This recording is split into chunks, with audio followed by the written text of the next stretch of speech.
Orlik Club Mixture. On avait déjà testé du Orlik sur la chaîne plusieurs fois. Et c'est un tabac qui m'a jamais déçu. Une gamme en tout cas qui m'a jamais déçu. Des super tabacs. Je le fume dans cette Missouri Meerschaum. Donc c'est une spéciale édition. C'est la Belle Star. Que j'aime beaucoup, qui sont très légères. En revanche, l'embout a tendance à vite s'abîmer. Voilà. Une très bonne pipe, j'aime bien. Composition Black Cavendish Virginia Burley, une composition vraiment très classique d'aromatique, pas de surprise. Au nez en ouverture de boîte, on est sur quelque chose, alors ils annoncent sur Tobacco Review du caramel vanilla, donc vanille, c'est plutôt, moi je trouve de l'orange, orange sirop d'érable, un petit peu. Un mélange assez clair, donc plutôt, je vais pas m'attendre à quelque chose de très très lourd, plutôt quelque chose d'assez alors aromatique, mais plutôt riche en Virginia et Burley, je pense, on va voir.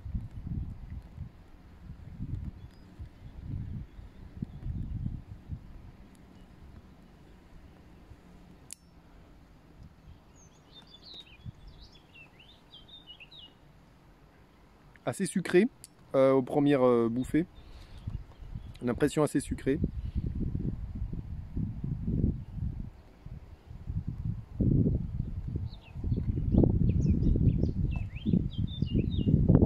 Alors allez voir, il y a un petit peu de vent, j'espère que la caméra va tenir. Allez voir les autres vidéos que j'ai faites sur la gamme les tabacs Orlik, ils sont vraiment très sympas, très particuliers. J'en ai pas trouvé des semblables ailleurs, dans d'autres gammes, donc c'est assez difficile pour vous dire, si vous en trouvez pas, prenez plutôt ça ou quoi. Mais voilà.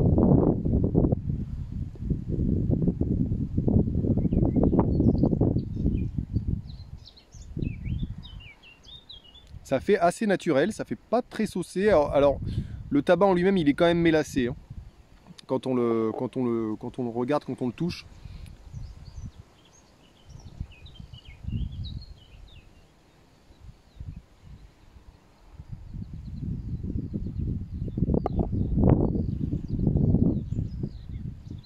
On retrouve ce côté fruit, ce côté fruité, qui me fait un peu penser au connoisseur. Bon, c'est souvent j'en parle ce tabac, mais un petit côté un peu fruité. Alors sans le côté liqueur, sans le côté voilà.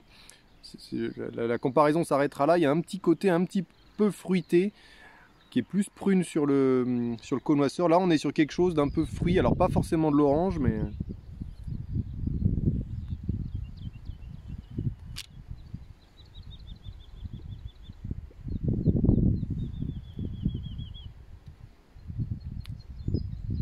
plus ça va, plus je tombe sur des notes un peu prunes, hein. Donc on se rapproche peut-être d'un Chacom 2, là, de mémoire et d'instinct, j'ai envie de... Ouais, ouais, ça ressemblerait un peu au Chacom 2. Après, ce serait un peu en lien avec la couleur de la, de la boîte, qui fait un peu penser, voilà, du raisin à de la prune. Le raisin, pas trop, la prune un petit peu.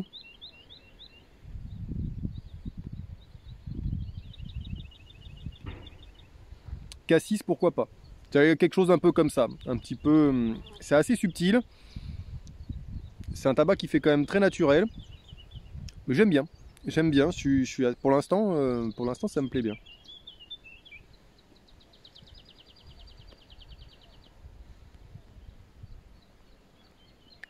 Il a un petit côté sec en bouche. Je pense qu'il est dû à la pipe en elle-même, qui aère peut-être un peu trop le tabac. Pourtant, elle est quand même vernie, laquée. Alors, je sais pas trop ce qu'ils mettent dessus, mais il y a un traitement quand même, hein, donc.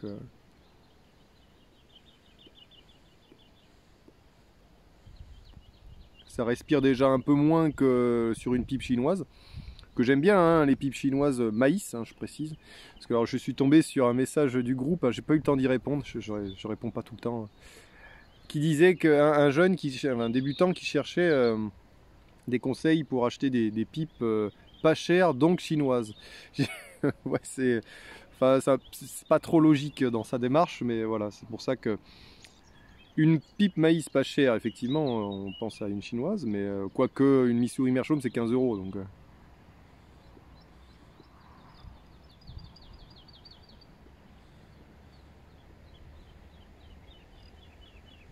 tout ça pour dire que ça dépend ce que vous voulez en faire, quoi.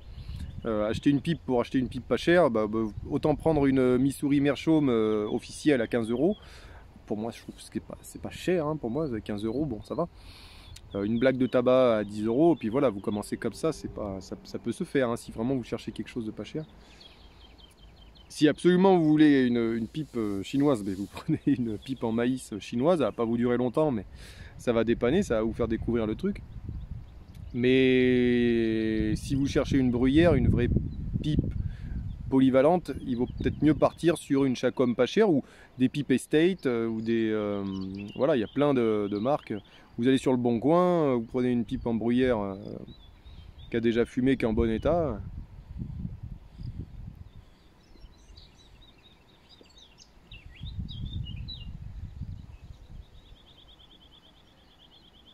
Alors c'est marrant, quand le tabac a tendance un petit peu à s'éteindre, on a beaucoup plus d'arômes. C'est souvent, ça m'arrive souvent. Et c'est peut-être un peu les cendres froides qui me donnent plus d'arômes.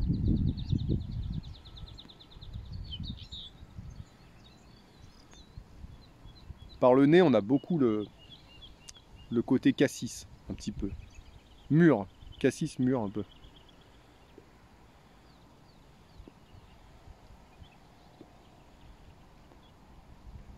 Alors par contre, le caramel, excusez-moi, mais là c'est n'importe quoi. Là. Je lis un peu ce qui marque, mais room note très plaisante. C'est vrai que la room note est pas mal, elle est pas sensationnelle, mais c'est pas mal.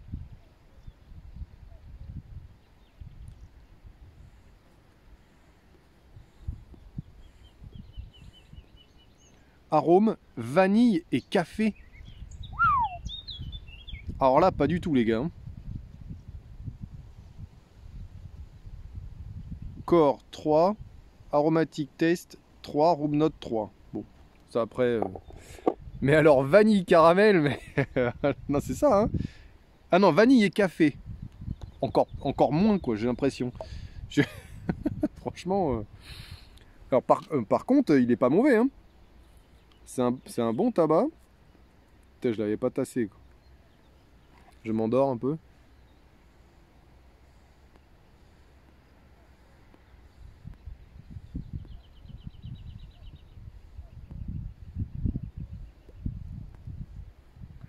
On est typiquement sur un arôme léger aux fruits. Aux fruits, voilà. Aux fruits. Certains vont y trouver alors peut-être un peu de l'orange amère au début. Mais sur le long, ça tend vraiment vers le côté prune, le côté figue. Un petit peu, voilà, cassis, mûr. Moi, je tourne un peu dans ces eaux-là. Après, c'est un tabac qui, au fumage, est assez naturel. Il y a peut-être un petit côté un peu sec du fait du manque de Black Cavendish et pas très très rond. Donc voilà. Le Burley, très doux, on le sent pas.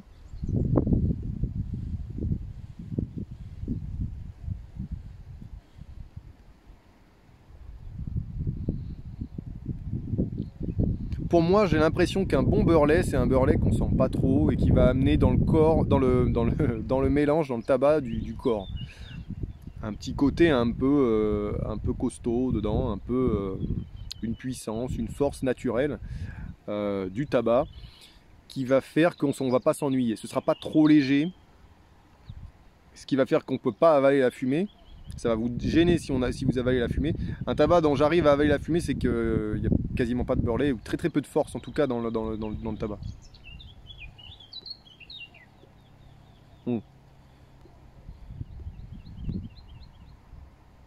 Là j'ai eu beaucoup de côté cassis, ouais. Il y a pas, c'est pour ça que je pars sur des fruits un petit peu acides, parce qu'il y a une petite acidité dedans, un petit côté citron. et que c'est pas très sucré. Donc du coup je pars plus vers des, voilà, vers des fruits un petit peu dans ce style-là. Bon, la mûre est un peu sucrée, mais plus ce cassis, ouais, cassis, cassis je suis bien là, j'ai bien trouvé le cassis je trouve. Hmm.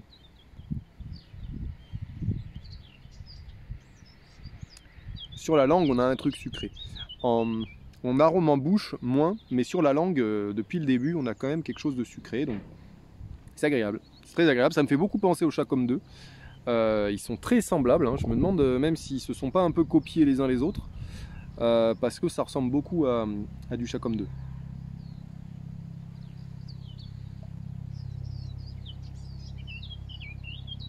Donc là, pour le coup, c'est vrai que c'est un des rares, je trouve, qui... Alors, je me rappelle plus des autres fumages exactement, mais celui-là, ouais, partez sur du Chacom 2, c'est vraiment équivalent, hein.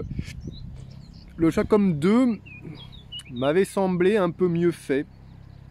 Pourquoi? Parce que celui-là, je le trouve un petit peu sec au fumage, mais c'est le fait de rester sur un tabac très naturel, je pense, qui joue aussi. À force, peut-être que ça peut me... Hélicoptère, je précise, c'est pour ça que je regarde. Ça va faire un peu de bruit peut-être.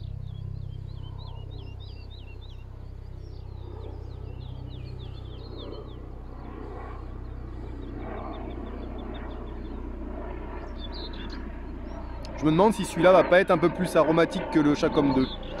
Un peu plus, peut-être un peu plus sucré. Par contre, sur le Chacom 2, je me rappelle pas avoir eu d'acidité. Qu'on note un petit peu, un petit côté citron, citron vert derrière. Donc, ce côté acide, en fait, ce qui me dérange, c'est qu'il va venir un peu parasiter l'arôme de base. C'est peut-être pour ça qu'au nez, j'ai senti un peu de l'orange amer au début. Fruits confits. Il y a un petit côté fruits confits qui est assez présent depuis le début.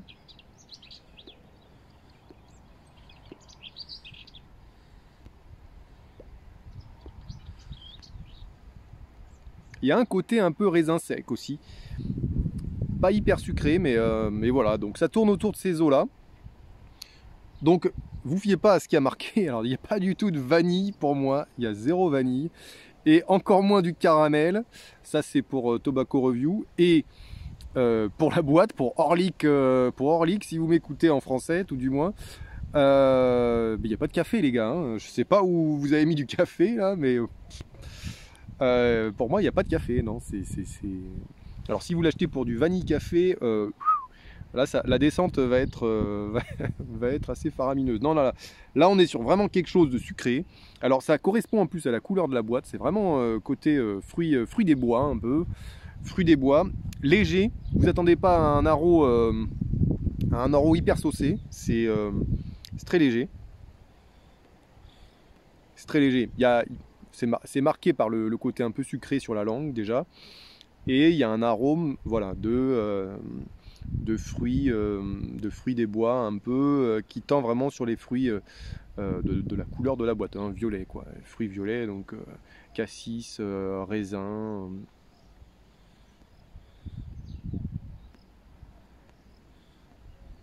Figue, prune, voilà. Très très bon, très sympa. Est-ce qu'il va nous détrôner le Chacom 2 national? Alors je dis national hein, avec des guillemets, attention. Mais partez sur du Chacom 2, vous embêtez pas quoi. Honnêtement, honnêtement j'aime bien parce que c'est Orlik. Mais si je devais faire un stock d'un tabac voilà, comme celui-là, je vais tenir la caméra parce que ça souffle quand même. Si je devais me faire un stock d'un tabac un peu léger comme ça, naturel, je m'embête pas, je pars sur du Chacom 2 quoi.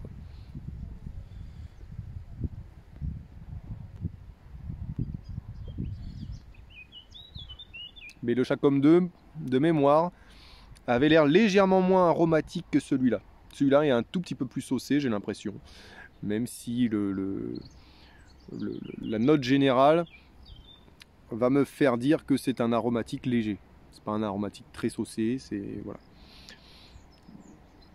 Et puis donc pas beaucoup de Black Cavendish pour ceux qui aimeraient bien tester un peu plus en détail le Black Cavendish. Bon, il va en manquer un petit peu, mais là pour la saison, donc on est normalement au printemps malgré les températures un peu légères, c'est un très bon tabac je trouve.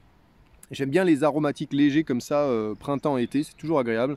Vous avez une bonne room note, ça gêne pas les voisins, vos collègues si vous êtes dehors et que vous fumez à table.